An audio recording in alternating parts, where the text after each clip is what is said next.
Cada domingo vamos avanzando en el estudio que tenemos, lentos pero seguros, como decimos. Sé que hay estudios que son también de este libro, pero tratamos de hacerlo lo más exhaustivo posible, aunque podríamos hacerlo más, pero sin embargo, como habíamos mencionado, queremos que esto sea un instrumento para muchos que estudian la palabra. Hoy entramos a culminar el capítulo 3, miren, recién estamos en el capítulo 3.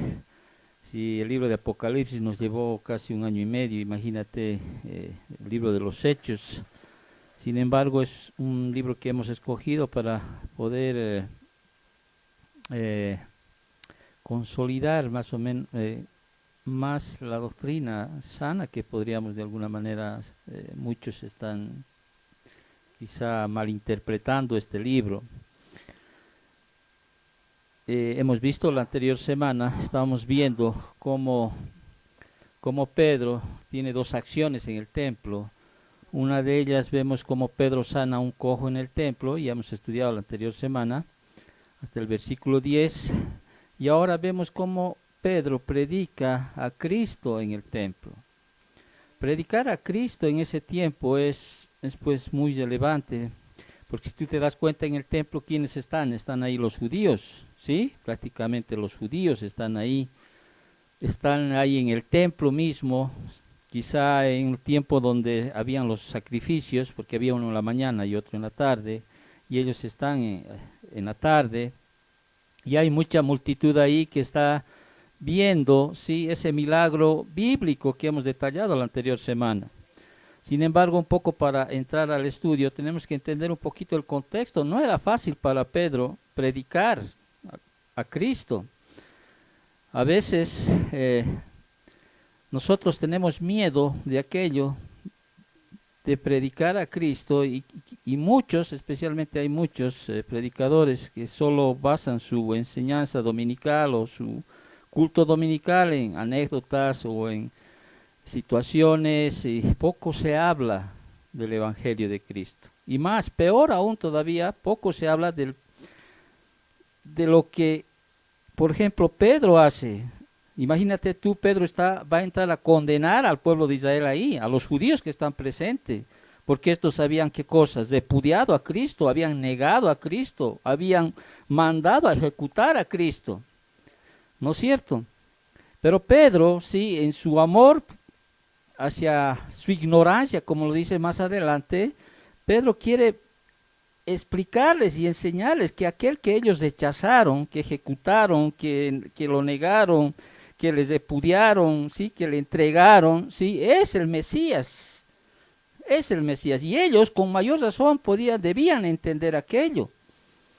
Entonces, te das cuenta, muchos hermanos tratan de no entrar en esa esfera de la predicación de condenar, ¿sí?, por el pecado, ¿sí?, y la mayor parte de las personas incluso la toman a mal.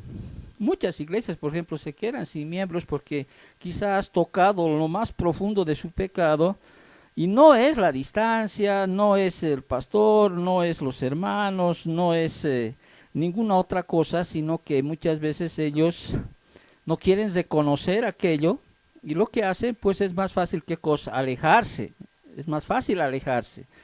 Entonces, tenemos que entender el contexto acá, que Pedro valientemente, incluso yo podría decir hasta de alguna manera poniendo en riesgo su vida, ¿sí?, porque ya ejecutaron a Cristo, aquel que decía ser el Mesías. Pedro va a hablar sobre el Mesías, ¿sí?, y va a hablar a gente que ya conoce el Antiguo Testamento. Claro, conoce, pero no ha podido, ellos no han podido, ¿qué cosa?, identificar a Cristo, ¿sí?, como el Mesías. Ellos rechazaron al Hijo, al justo, al santo y justo, dice, rechazaron al Mesías, rechazaron al Hijo de Dios, rechazaron a Jesús como su Salvador. Rechazaron, y lo que Pedro va a hacer es reencaminar quizá lo que conocen en el Antiguo Testamento, en las profecías, decirles: a este que ustedes entregaron, o a este que ustedes repudiaron, a este que negaron, a este que ejecutaron, es aquel que los profetas hablaron en el Antiguo Testamento, en el cual hay salvación, en el único nombre dado a los hombres, en el cual hay salvación. Ahora, aquí no vamos a ver lo que vimos en el primer sermón, ¿no es cierto? Pedro, de hecho, tiene 6 sermones acá en el libro de Hechos, así como Pablo también tiene 6, y esta es el segundo sermón importante que Pedro lanza. Y al final, en el primero te acordarás, después de Pentecostés y todo aquello, cuando Pedro también confronta a los judíos que están ahí en ese tema, dándoles que Jesús de Nazaret es el Mesías divino, y ahí manifiesta a través de qué, de su vida, de su muerte, de su resurrección y exaltación, ¿no es cierto? Demuestra que Jesús es el Mesías, pero ellos entendieron en el primero, ¿qué dicen? ¿Qué haremos? ¿No? O sea, ¿qué haremos?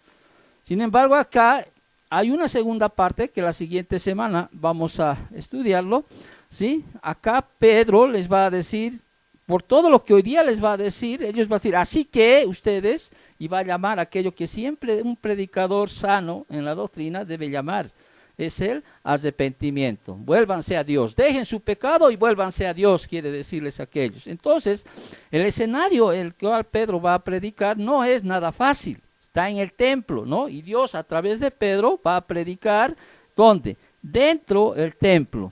Ahora, qué importante sería, por ejemplo, para nosotros en la actualidad hacer un milagro de aquellos que hizo Pedro. Imagínate, ¿sí?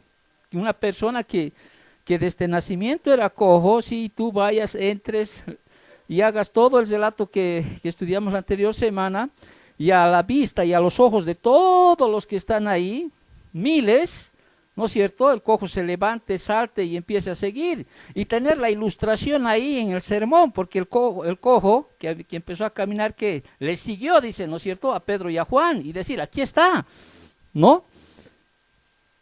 Pero no sucede lo que sucede hoy, ¿no es cierto? Porque Pedro, ¿qué implica? Él muestra una humildad. Dice, ¿por qué se fijan a mí? ¿Por qué me miran a mí?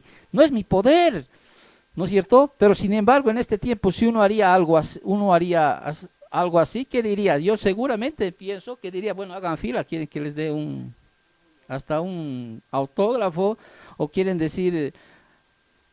seguramente utilizaría para sus propios beneficios, como lo hacen ahora, porque ahora ¿qué hacen? Utilizan cualquiera de estas circunstancias, falsas sanaciones, falsos milagros, ¿para qué? Para engordarse económicamente cada uno de ellos. Pedro y Juan no están en ese ámbito, son totalmente diferentes a los predicadores que ahora se ve, a esos charlatanes obviamente me refiero, ¿no es cierto? Pero también nos enseña esto, cuando vamos a ir estudiando, que no debes tener temor de señalar. Cuando quieras hablar, a veces por temor, porque no nos dejen nuestros familiares, porque no se enojen con nosotros, porque no digan de nosotros, ay, este es muy religioso, ¿no es cierto? ¿Qué tendemos? A veces tendemos a callar.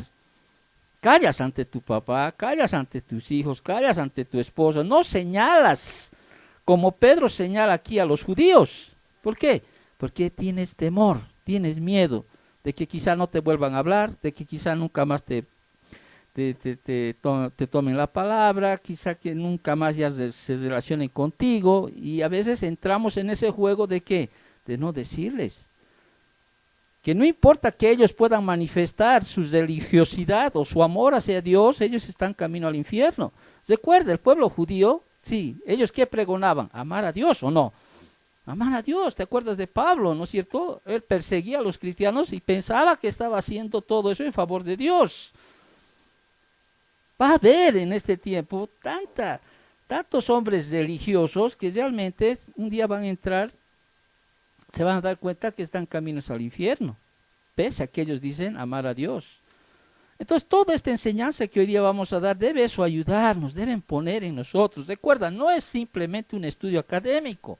Y eso es lo que yo a veces siempre pido de usted. Usted tiene que, ¿qué cosa? Aplicar aquello en función a este tiempo. Si bien Pedro está hablando en ese tiempo, ¿sí? Eso se llama la sana doctrina, hablar en ese tiempo a los oyentes que están en ese tiempo. Sin embargo, deja a la iglesia, ¿qué cosa? Una aplicación en nosotros, ¿sí? Una aplicación en nosotros. No debe haber temor alguno de decirle, te vas a ir camino al infierno si tú no te arrepientes, ¿sí? ¿Y qué es arrepentirse? Te dirán, ¿no es cierto? Volverse a Dios, dejar tu pecado y volverse a Dios y empezar a tratar de caminar una vida santa y justa.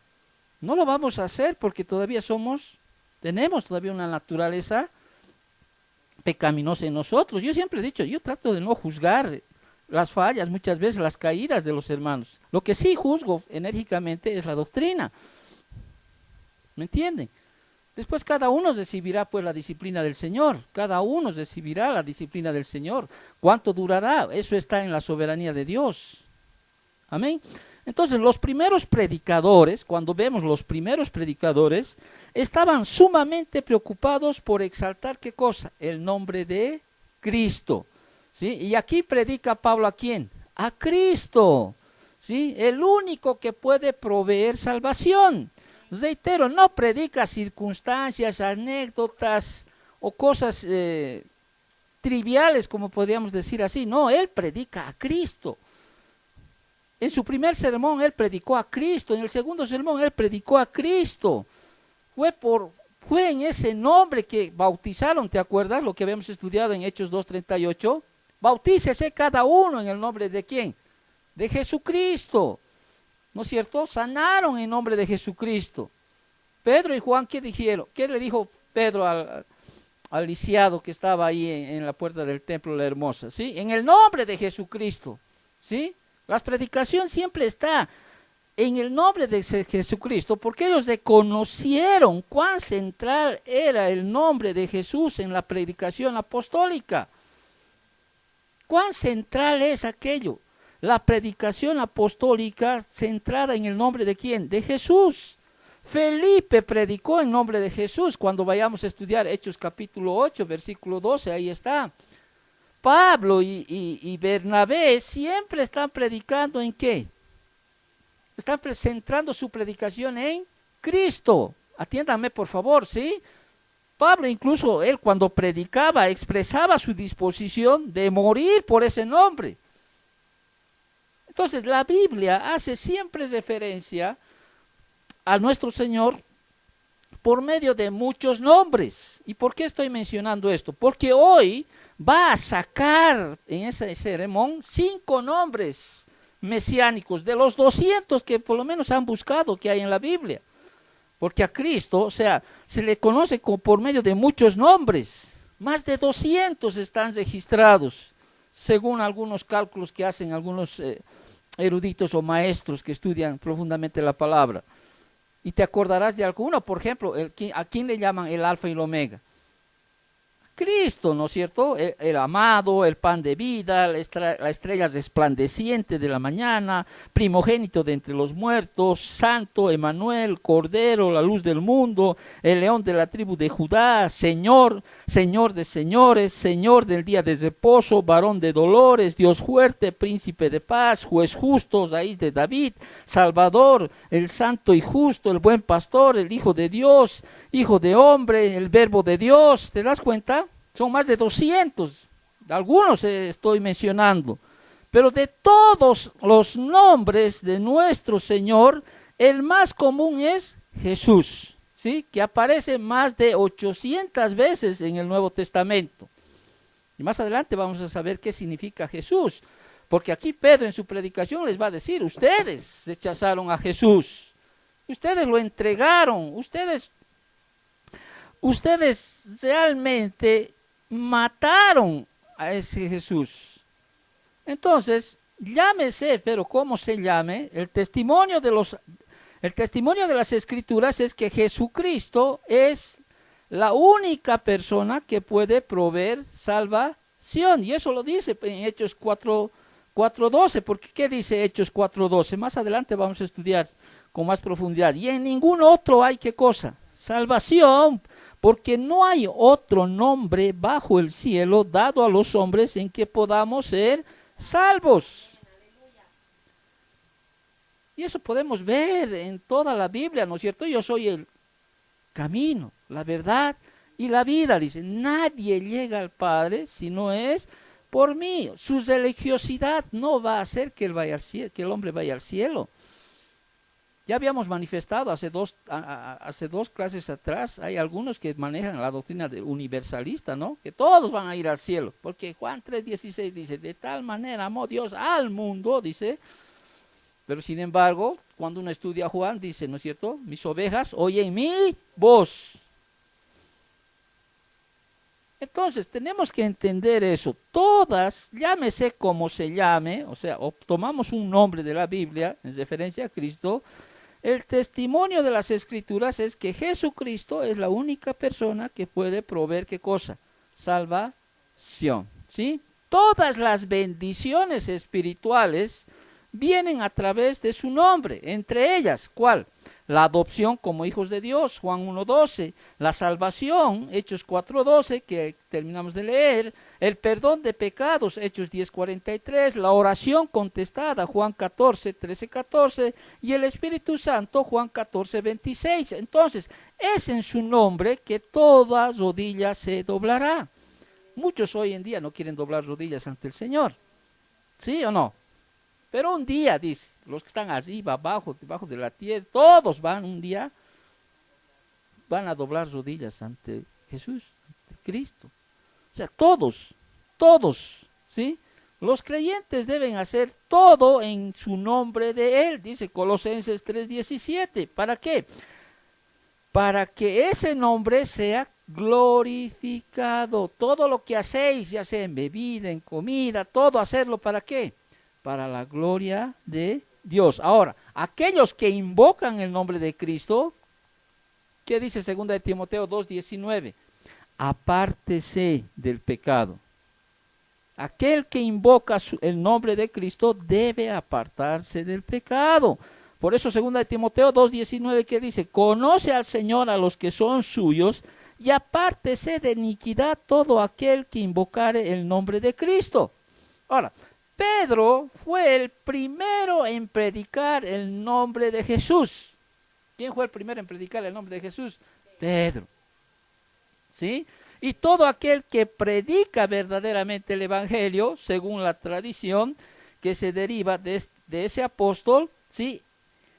Predica siempre centrado ¿en quién? En Cristo. Ese es el centro de la predicación, tiene que ser Cristo, Cristo, Cristo. Cristo, siempre Cristo. El tema de este sermón fue ¿quién? Jesucristo, ¿sí? En el día de Pentecostés, ¿cuál fue el tema? Cristo, ¿sí?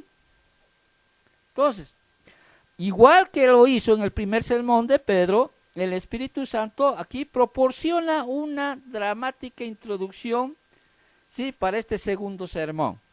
¿La curación de quién? De Pedro, que Pedro y Juan hicieron a un lisiado de nacimiento que atrajo una gran multitud. Reitero, todos quisiéramos tener eso, ¿sí? Pero ahora tenemos nosotros ¿qué cosa? La palabra, el Espíritu Santo. Caminamos por fe, ¿sí? Ahora está en el inicio de la iglesia, ¿sí? Frescos a todo lo que ha sucedido anteriormente. ¿Usted cree que los judíos no hubieran presentado a Jesús muerto para callar a estos apóstoles? ¿Qué tuvieron que hacer? Pagar, ¿no? Algunos que dijeron que habían robado su cuerpo y todo aquello. No pudieron hacerlo. No pudieron. Yo me imagino, no debe estar en la Biblia, que han debido buscar por cielo y tierra, como decir, el cadáver de Cristo, según ellos. Pero no lo lograron. ¿Por qué? Porque Cristo, ¿qué? Resucitó. Y Pedro les va a decir aquello. Pedro les va a decir aquello. Entonces, la curación del cojo fue realmente, formó el escenario para que Pedro pueda predicar. Me imagino en ese momento yo algunas preguntas que quizá hicieron, no nos registra el libro de los Hechos, pero alguien tenía que decirles qué sucedió aquí, ¿no es cierto? Y Pedro empieza a hablar a la multitud que se había reunido, ¿sí? Él respondiendo quizá algunas inquietudes, pero antes de lanzarse al tema, ¿qué hace Pedro? Pedro primero hace dos preguntas. Si te vas, ahora vámonos al libro de los Hechos. Pedro hace dos preguntas. Estamos en el versículo 12, ¿sí? Amén. Viendo esto, dice aquí, entonces, antes de lanzarse al tema, Pedro, ¿qué hace? Hizo primero dos preguntas. ¿Cuáles son esas? Primero dice, ¿por qué os maravilláis de esto?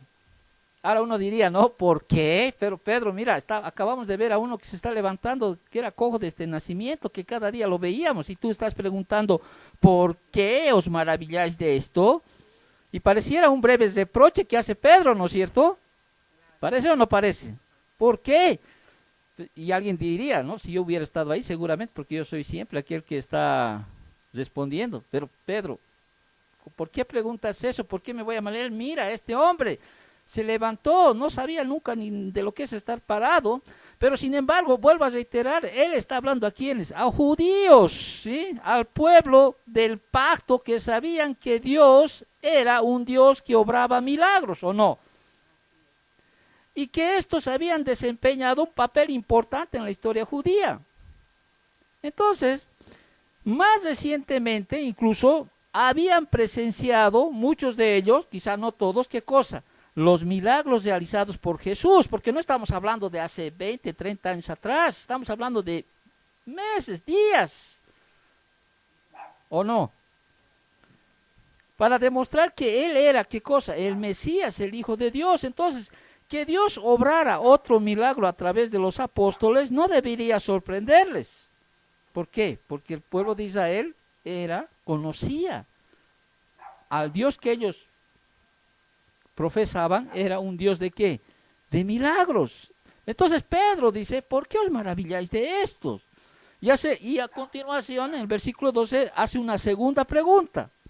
¿Cuál es la segunda pregunta? Y les dice, ¿por qué ponéis los ojos en nosotros como si por nuestro poder o piedad hubiésemos hecho andar a este? Dice. Los judíos debían o deberían haber sabido que dos pescadores galileos no tenían pues el poder ni la piedad para llevar a cabo tal hazaña por cuenta propia. Pedro aparta, aquí vemos cómo Pedro aparta la atención de sí mismo y de Juan y la ubica ¿en quién? En Jesucristo. Vayan la humildad, ¿no es cierto?, de este apóstol. ¿Qué humildad de este apóstol? ¿Por qué ponéis los ojos en nosotros? Vuelvo a reiterar, seguramente uno que hace en este tiempo diría, oh, ¿has visto? ¿No es cierto? Seguramente se engordara mucho más. Se atribuyera, ¿no es cierto?, tal acción. ¿Cómo lo hacen o no? Al punto de que creen manejar al Espíritu Santo como si fuera un títere. Entonces Pedro aparta la atención de sí mismo y de Juan y lo ubica en Jesucristo.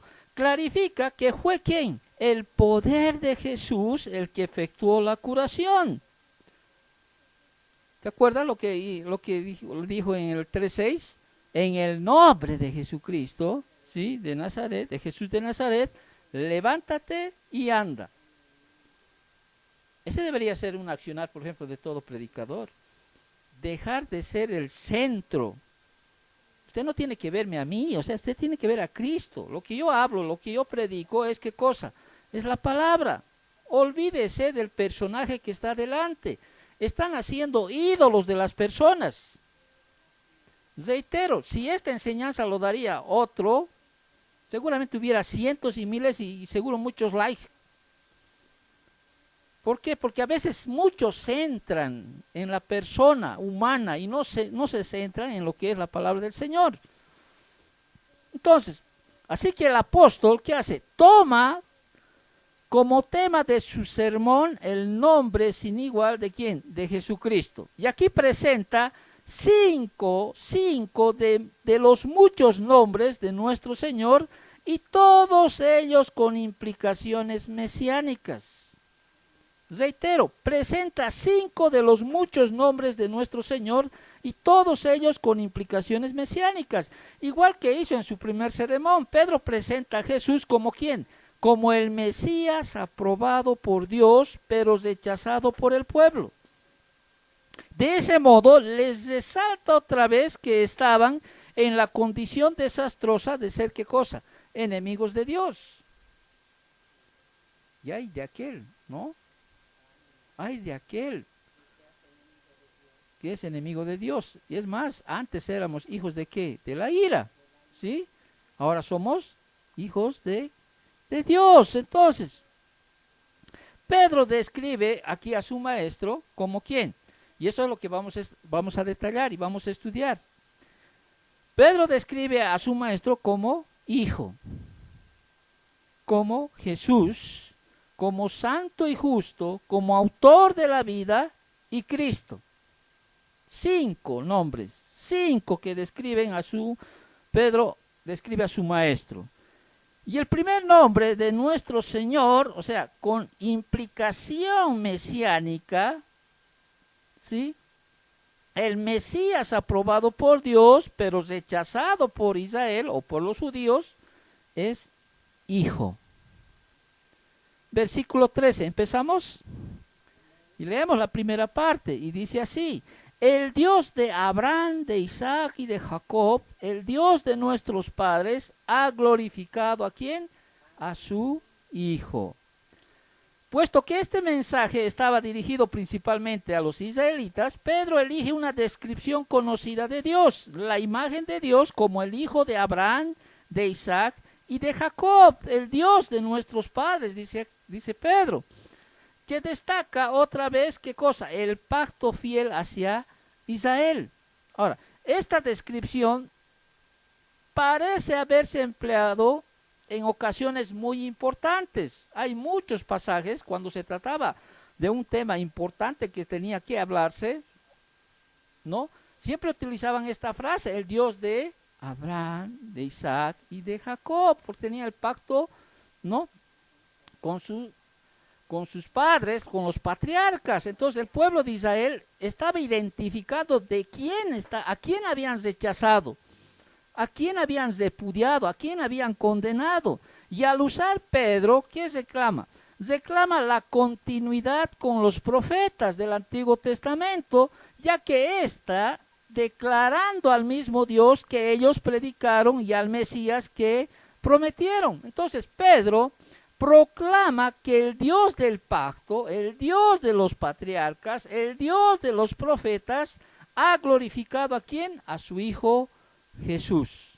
Ahora, aquí la palabra hijo, ¿sí? País en griego, también significa, escuchen bien, siervo, ¿sí? Reitero, hijo, país, también significa siervo, y es un título extraño para nuestro Señor que aparece solo aquí. Y en el versículo 26, si tú lees el versículo 26, ¿no? También aparece este significado de siervo, país, hijo, ¿sí? Por ejemplo, en Hechos 4:27, versículo 30, y en Mateo 12:18, describe a Jesús como representante personal o embajador de Dios. Pero sin embargo, siervo era una designación del Mesías en el Antiguo Testamento. Creo que no me están entendiendo a lo que les miro. En el Antiguo Testamento, siervo era una designación del Mesías en el Antiguo Testamento. Si tú lees Isaías 42, versículos 1 y 19, Isaías 49, versículos del 5 al 7, vas a poder entender que esta palabra siervo era una designación ¿de quién? Del Mesías en el Antiguo Testamento. ¿Sí? De hecho, cuando lees Isaías 52, 13 al 53, 12, recibe su exposición más completa en este conocido pasaje. En este pasaje describe al Mesías como siervo sufriente, obediente, incluso hasta el punto de la muerte. Por ejemplo, Mateo también identifica a Jesús como el siervo de la profecía de Isaías. Si uno lee, por ejemplo, Mateo 12, versículos del 18 al 21, y después cita Isaías 42, 1, 4, se va a aplicar aquí al Señor. Por eso dice, he aquí mi siervo a quien he escogido. Entonces, Jesús declarado de sí mismo, ¿sí? Él se identificaba como ¿quién? Como siervo. ¿Te acuerdas cuando dice el Hijo del Hombre que hizo? No vino para ser servido, sino para servir y para dar su vida en rescate de muchos. Entonces, cuando se refiere aquí hijo, ¿sí? Se está refiriéndose también a siervo, ¿sí? El siervo. Cuando terminó el sufrimiento de Jesús, Dios lo glorificó, lo exaltó y a la posición de honra a su diestra, y eso lo vemos en Filipenses 2, versículos del 9 al 11, ¿sí? Él se entrega en su vida terrenal como un siervo, y más adelante Dios lo va a exaltar. Entonces, lo que está haciendo Pedro aquí, está haciéndoles entender, ¿no es cierto?, ¿de qué? De que ellos entregaron, repudiaron, condenaron, ¿a quién? Al siervo prometido, ¿sí? Que estaba en el Antiguo Testamento. A este ustedes ejecutaron, a este ustedes mandaron a matar, a este repudiaron. ¿Estamos entendiendo el contexto? Amén, ¿no? Y el segundo nombre de nuestro Señor, con implicaciones, vuelvo a reiterar, mesiánicas, ¿sí? Porque el Mesías aprobado por Dios y rechazado por Israel es el segundo nombre que aquí vemos es Jesús, que es el más mencionado en el Nuevo Testamento. Habíamos dicho hace un momento atrás, más de 800 veces. Por eso dice, al final del versículo 13, Jesús dice, a quien vosotros entregasteis, negasteis delante de Pilatos, cuando éste resuelto ponerle en libertad. Este había resuelto ponerle en libertad. Ahora, ¿qué Jesús? Jesús es la forma griega del nombre hebreo Josué. En otras palabras, Josué es igual que Jesús. Solo que Josué es en hebreo y Jesús en griego. Ahora, ¿qué significa Jesús? Loida. ¿Qué significa el nombre de Jesús? El Señor es mi salvación. Te voy a preguntar la siguiente semana. ¿Qué significa Jesús? El Señor es mi salvación. ¿Sí? Entonces, según se indicó en este es el nombre más común de nuestro Señor en el Nuevo Testamento, ¿no es cierto? Ahora, se les reveló a José cuando el ángel se manifestó. Eso vimos en Mateo 1:21. ¿Qué le dijo? Le llamarás de nombre Jesús, porque él salvará a su pueblo de sus pecados. Entonces, su nombre es Jesús porque él es nuestro Salvador. ¿Qué significa Jesús, Loida? El Señor es mi salvación, ¿sí? Ahora, los judíos en vez de recibirlo, ¿qué hicieron? Los rechazaron, ¿no es cierto? Ellos buscaban, ¿qué cosa? Un libertador político, militar, que los librara del odiado yugo romano. Era lo que buscaban. Y puesto que amaron más las tinieblas, como dice las Escrituras, que la luz, porque sus obras eran malas, pues los rechazaron a Jesús. Entonces, no estaban ellos, o sea, los judíos a los cuales Pedro estaba predicando, no estaban dispuestos a aceptar a aquel que vino a confrontarles el pecado y a liberarlos de ese pecado. No estaban, ¿sí?, dispuestos, como no lo están ahora. Muchos, cuando vuelvo a reiterar, en aplicación en este tiempo, cuando a muchos les confrontas el pecado, ¿sí?, para liberarlos obviamente de su pecado, pues muchos no lo aceptan, los rechazan, o quieren aceptar en sus condiciones, quieren aceptar a su manera. Vuelvo a reiterar, no es a esa manera, hay una sola manera en la palabra, y es a la manera de Dios, ¿sí? Entonces, en consecuencia, al mismo Jesús, a quien Dios glorificó, ellos lo entregaron y lo negaron delante de ¿quién? De Pilatos, dice. Cuando éste había resuelto ponerlo en libertad. 6 veces Pilato dijo, no hallo culpa en esto. 6 veces Pilatos declaró inocente.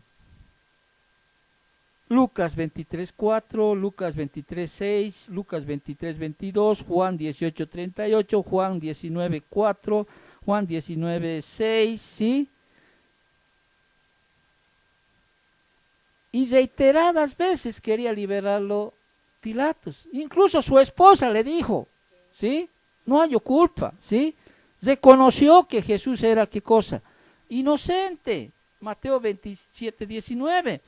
Los líderes judíos lo habían acorralado, ya se habían quejado ante Roma y habían puesto su cargo en peligro. ¿De quién? De Pilatos. Por eso que Pilatos, ¿qué hace? Cede por razones políticas, porque ya lo habían acusado ante Roma de una segunda acusación, o quizás alguna acusación más hubiera hecho de que les removieran del cargo. Entonces es que Pilatos, tú sabes la historia, ¿qué hace? Se lava las manos, ¿no?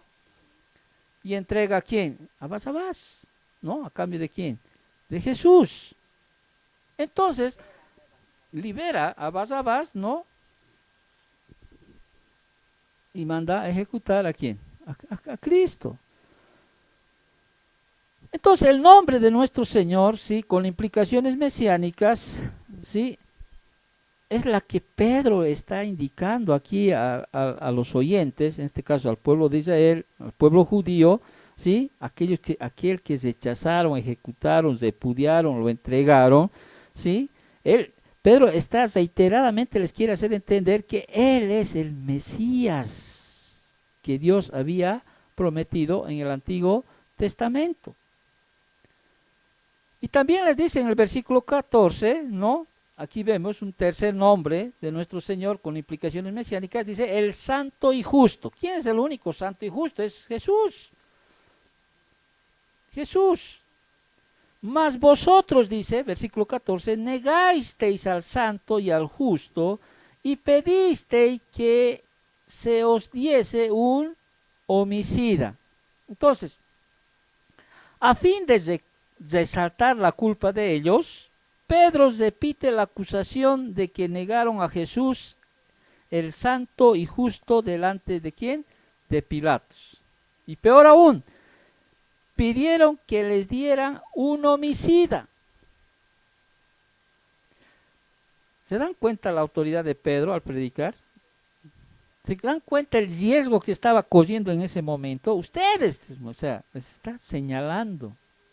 Ustedes negasteis al santo, o sea, en otras palabras, ustedes han negado al Dios, al santo, al justo, y peor aún, han pedido a cambio, dice, que diesen un homicida. Ahora, santo es agios, no significa ser separado por Dios. Y Jesús no solo es santo por naturaleza, sino que está separado para Dios a fin de hacer ¿qué cosa? Su voluntad. De hecho, nosotros somos también considerados santos a través de las obras redentoras de Cristo. ¿Sí? Somos separados para Dios y para los propósitos de Dios. ¿Sí? Entonces, santo también es un título mesiánico. El Salmo 16:10 ya citó Pedro en el sermón que dio en Pentecostés, ¿se acuerdan? Ya estudiamos aquello. Hasta los demonios, hermanos, sabían la verdad de que Jesús era el santo. Por eso dice en Lucas 4:34, al final de ese versículo, yo te conozco, le dijo a Jesús, ¿no es cierto? ¿Quién eres? El santo de Dios. Entonces, la culpa de Israel al rechazarlo era tan monumental, o sea, como inexcusable en realidad, y los ponía en una franca rebelión contra Dios.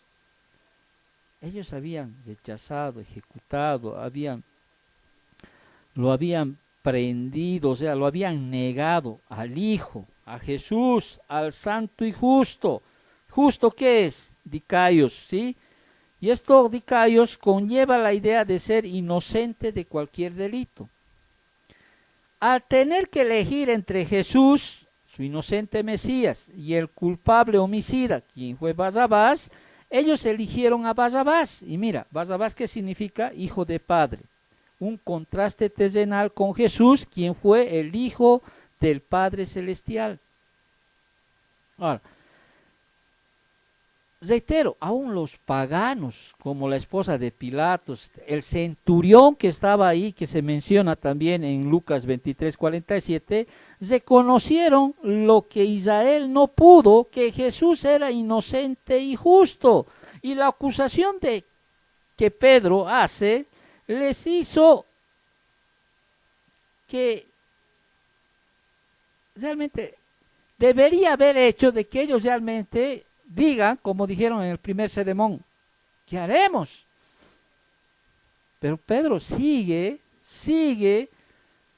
enseñándoles, ¿sí?, que el Mesías que está descrito en el Antiguo Testamento, ¿sí?, y que ellos lo condenaron, lo ejecutaron, o sea, lo rechazaron, ¿sí?, les está explicando que ese es el único en el cual hay salvación. Más adelante vamos a ver aquello. Y un cuarto nombre se salta también en esta primera sección del capítulo 3, ¿no? Y aquí lo llama, el cuarto nombre de nuestro Señor, con implicaciones mesiánicas, es el autor de la vida. Versículo 15 al versículo 17. Leemos y después explicamos. Y que matasteis, dice, fíjate a quién. Al autor de la vida, a quien Dios ha resucitado de los muertos, de lo cual nosotros somos testigos, dice. Y por la fe en su nombre, a este que vosotros veis y conocéis, le ha confirmado su nombre, y la fe que es por él ha dado a esta completa sanidad en presencia de todos vosotros. Mas ahora, hermanos, sé que por ignorancia lo habéis hecho, como también vuestros gobernantes. Entonces, Pedro ha estado presentando hasta el momento una serie de paradojas. ¿Qué es una paradoja? Una paradoja es un hecho o expresión aparentemente contrarios a la lógica. Entonces, por ejemplo, aunque Jesús era siervo, Dios lo exaltó. ¿Sí? Esa es una paradoja. Él era el libertador de ellos, pero la nación lo entregó a Pilatos, ¿sí?, el que había venido a liberarlos. Es otra paradoja. Rechazaron al santo y justo, ¿a favor de quién? De un homicida impío e injusto. Y ahora Pedro llega a la mayor paradoja de todas y los acusa ¿de qué? De que matasteis, dice, al autor de la vida, mientras a cambio pidieron la libertad de uno que había quitado la vida a otros, porque Barrabás no era cualquier personaje, era un asesino. ¿Sí? Entonces, el autor de la vida, ¿sí?, se refiere al originador, pionero o iniciador de algo, archegos en el griego. Cuando hablamos de autor, ¿sí?, hay varias definiciones. Por ejemplo, en Hebreos 2:10 se usa esta frase, el autor de la salvación. En Hebreos 12:2 describe a Jesús como el autor de la fe. ¿Sí? Aquí Pedro la está usando para describir a Jesús como el originador de vida. Esa es una afirmación de la deidad de Jesús, puesto que el Salmo 36:9 describe a Dios como el manantial de la vida. En el Nuevo Testamento describe repetidamente a Jesús como el manantial de vida. De hecho, hay varios versículos que implican, ¿sí?, que Jesús es, ¿quién?, el autor de la vida. ¿Qué dice Jesús? Yo soy el camino, la verdad y la vida, ¿no es cierto? En el protólogo, por ejemplo, del Evangelio de Juan, en el 1:4, Juan escribe, dice, en él estaba la vida y la vida era la luz de los hombres. En primera de Juan 5:11, Juan añade, Dios nos ha dado vida eterna y esta vida está en su Hijo. En primera de Juan 5:20, Juan también dice, este es el verdadero Dios y la vida eterna. Y hay muchos pasajes en los cuales hace referencia a Jesús como el autor de la vida. Sin embargo, la predicación no termina con la muerte del autor de la vida. Pedro agrega la nota resonante de la resurrección. Jesús, el autor de la vida, fue, dice, quien Dios ha resucitado de los muertos. De lo cual, tanto Pedro como los demás apóstoles eran, ¿qué cosa? Testigos. ¿Quiénes vieron a Jesús resucitado? Los apóstoles. Y es más de 500, dice, ¿no es cierto? En Corintios habla. Entonces, la audaz afirmación de Pedro es evidencia poderosa ¿de quién? De la resurrección. Si Jesús no hubiera resucitado, como dice Pedro, no, Pablo dice, no, vana es ¿qué cosa? Vana sería nuestra fe. Si Jesús no se hubiera levantado de los muertos, o sea, esa afirmación que hace Pedro habría sido pues fácil de refutar. Si los líderes judíos hubieran podido mostrar el cadáver de Jesús, la iglesia habría nacido muerta. Pero ellos no podían hacerlo y no lo hicieron. Y el testimonio de los apóstoles era pues innegable. Era innegable. Nosotros vimos, dice. Entonces, Pedro entonces plantea que los judíos eran enemigos declarados del Dios que profesaban amar. Ellos lo habían entregado, repudiado y ejecutado. Versículo 16. La culpa de los judíos era enorme, pero su homicidio fue inútil. ¿Por qué? Porque Jesús está vivo. No solo que Jesús está vivo, sino que el milagro también estaba hecho por la fe en su nombre. La fe aquí, por ejemplo, del cual se habla cuando hacen el milagro, no es pues del mendigo. ¿Es la fe de quién? De Pedro y de Juan. Ahora, hay en la Biblia también algunos pasajes donde puede quedar inmerso la fe de uno. Tu fe te ha salvado, dicen, ¿no? En algunos casos. Pero aquí el mendigo no estaba esperando pues recibir esa sanidad, ese milagro. Era de Pedro y de Juan. Pero siempre estaba centrado en el poder de quién? De Jesucristo. Porque ellos entendían, ¿no es cierto? Que el poder venía de quién? De Cristo. Entonces Pedro se niega a aceptar el mérito por la sanidad y por eso dice, es por la fe en su nombre, les dice. Y la fe que es por él ha dado a esta completa sanidad en presencia de ¿quién? De todos. De todos vosotros. Entonces, el mendigo sanado era prueba evidente de que la evaluación de la nación respecto a Jesús fue equivocada. Por eso les dice, no, les dice, por la fe en su nombre, la fe que es por él ha dado a esta completa sanidad en presencia de todos vosotros. Versículo 17. Y el versículo 17 acá señala una transición en el sermón de Pedro. Primero declara culpables a quienes, a los judíos de rechazar y ejecutar al Mesías. Fíjate, mas ahora hermanos, sé que por ignorancia lo habéis hecho, como también vuestros gobernantes. Declara culpable a los judíos de rechazar y ejecutar al Mesías. Luego, comenzando con el versículo 19, más adelante, proclama la necesidad de arrepentimiento. Y en medio de esto, en los versículos 17 y 18, el apóstol les ofrece esperanza. Al dirigirse como hermanos, aquí se identifica con ellos como compañero judío y se coloca a su nivel, mostrando amor y preocupación por ellos. Había una brecha enorme, ¿no? En cuanto a madurez espiritual, en cuanto a lo espiritual, pero sigue manifestándose la humildad de Pedro. Sí, les dice hermanos, pese que estos hermanos a los cuales se dirigen, bueno, hermanos como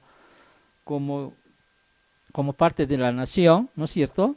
Sí, como el linaje, ¿no? Por parte de la nación, pero Pedro les ofrece la posibilidad de perdón porque actuaron por ignorancia.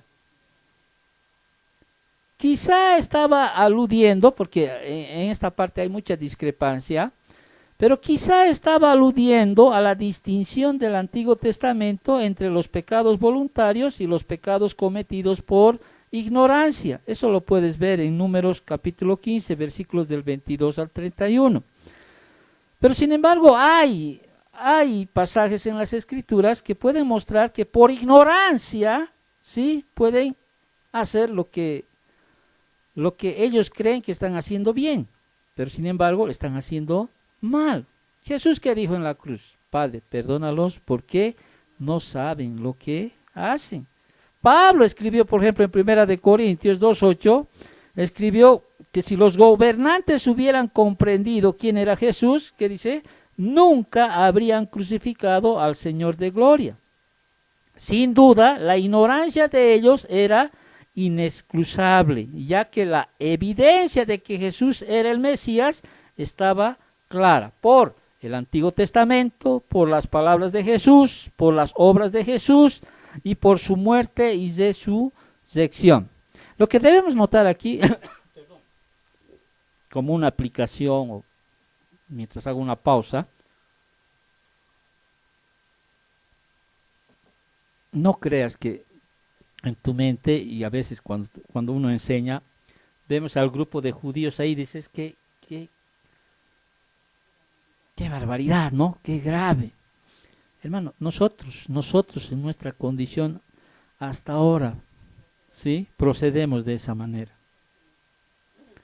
Y aún conociendo a veces, seguimos cometiendo errores, pecados. ¿O no es así? Pero mira, y aquí lo que debe denotar, lo que debes resaltar, aquí ¿saben qué es? La gracia y la misericordia de Dios.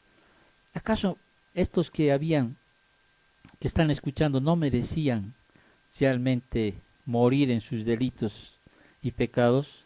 ¿Acaso no merecían, después de haberlo rechazado, después de haberle repudiado, de haberle entregado, de haberle ejecutado, acaso no merecían aquello?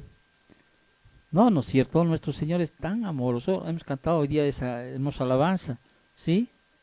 Él murió por nosotros, hermanos. Y aún Él sigue realmente, a veces sigue manifestándose su gracia y su misericordia. Entonces aquí hay una nota de misericordia en el hecho de que Pedro se enfocará en la ceguera y la ignorancia de los incrédulos. Amén. Y sigue Pedro, ¿no? Sigue ahí en su sermón, presentando esos nombres, ¿no?, de nuestro Señor, con implicaciones mesiánicas, y se salta aquí otro nombre en el versículo 18. ¿Cuál es ese otro nombre?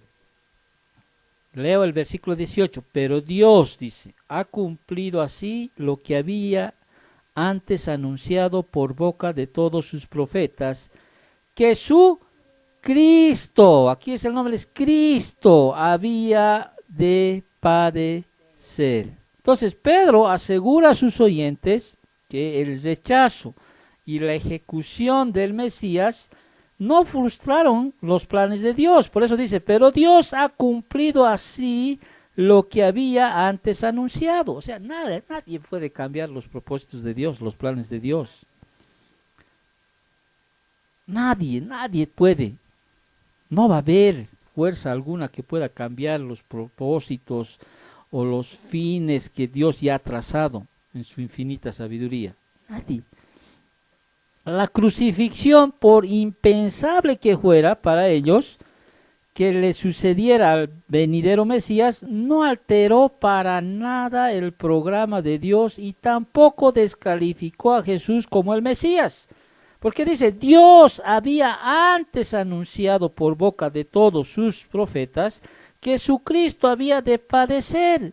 Y esa profecía se había cumplido ¿cuándo? Ahora, el Antiguo Testamento predijo la muerte de Cristo en pasajes, por ejemplo, como Isaías 53. Ahí ha predicho la muerte de Cristo. En el Salmo 22 también predijo la muerte de Cristo. Zacarías 12:10, ¿qué dice? Para citar un solo versículo, porque no voy a leer Isaías todo el capítulo 53, ni Salmo 22, todo el Salmo 22. pero tomaré un versículo por lo menos que realmente muestra cómo el Antiguo Testamento predijo la muerte de Cristo. Y dije, y mirarán a mí, a quien traspasaron, y llorarán como se llora por hijo unigénito, afligiéndose por él como quien se aflige por el primogénito. Incluso, te acordarás que el rechazo que la nación hiciera de Cristo, o sea, de Jesús, se había ya profetizado. Por ejemplo, Isaías 53:3, que dice, despreciado y desechado entre los hombres, varón de dolores, experimentado en quebranto, y como que escondieron de él su rostro, fue menospreciado y no lo estimamos. Entonces, Dios usó las malas intenciones de ellos para cumplir sus propios propósitos. Entonces no hay nada que pueda ir contra la voluntad y la soberanía de Dios. Los propósitos de Dios se van a dar.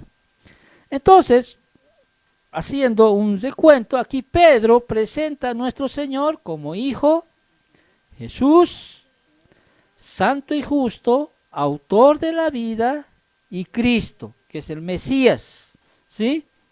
Condena a sus oyentes por, hemos entendido, por entregarlo, ¿no es cierto?, por repudiarlo, por negarlo y por ejecutarlo. Ellos, reitero, debieron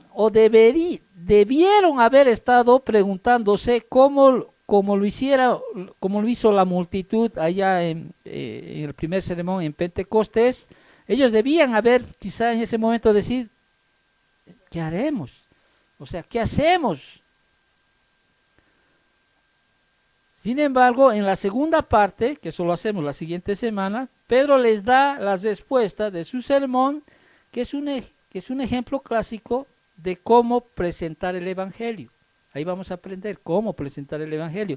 Y antes de las buenas nuevas de salvación en Cristo, debe exponerse la mala noticia de que los hombres son pecadores. Eso debería en nosotros salir de esta mañana, antes, ¿sí?, de decir que con Jesús puedes salir de todos tus problemas, que con Jesús puedes restaurar tu matrimonio, que con Jesús puedes tener todo lo que Él concede, los anhelos de tu corazón, que con Jesús, o sea, antes, que también son parte de lo que está en la Biblia, ¿sí? Antes, aquí Pedro nos está enseñando de que debemos que confrontar, así te cueste la vida. Así, y eso va a suceder más adelante. ¿Te acuerdas, no? Que Pedro, bueno, entraron a la cárcel. Pero antes de cualquier cosa uno tiene que hacerles entender a las personas que están muertos en sus delitos y pecados. Y por eso es que Pedro más adelante, ¿sí?, va a persuadirlos a través de que ellos entiendan de que al que le han entregado, al quien le han ejecutado, al quien han repudiado, ¿sí?, era el Mesías que había sido prometido por los profetas y se estaba cumpliendo en presencia de ellos. Ellos habían rechazado al único en el cual hay salvación. Por eso más adelante vamos a empezar con esa palabra, así que, dice, ¿no es cierto? Dice, arrepentíos y convertíos, ¿sí? Y les va a hablar ahí más adelante, ¿sí?, de cómo Dios les perdonará los pecados si se vuelven a Él. Oremos para terminar. Gracias, Papito Dios, por tu palabra. Gracias, Señor, porque nos haces entender, Señor. Conforme a ese tiempo, bendito Dios, que muchos, Señor, podemos enceguecernos por quién es realmente nuestro libertador, nuestro Salvador, Papito Dios. Gracias, bendito Dios, por esta mañana. Sin antes, Señor, queremos agradecerte por todas las bendiciones que nos das, aún por tener ese tiempo que podamos celebrar la Santa Cena. Pero Señor, queremos pedirte siempre que puedas perdonarnos, Papito Dios. Perdona aquello que haya dañado tu corazón, en pensamiento, en obra, en actitud, en acción, Padre. Te pedimos perdón, bendito Dios, y pues queremos todavía crecer cada día conforme tu palabra, asemejarnos más a ti, bendito Dios. Gracias, papito, por esta enseñanza. Dios mediante, Señor, si así tú lo estableces, Señor, pues podamos encontrarnos la siguiente y terminar con este segundo sermón que que Dios a través de Pedro, pues da al pueblo judío y por ende en aplicación a nosotros, bendito Dios, para que podamos, Señor, encaminarnos, Señor, y podamos crecer, Señor, conforme a lo que tú dices en tu palabra. Gracias, papito Dios, te agradecemos por todo en nombre de Cristo Jesús. Amén.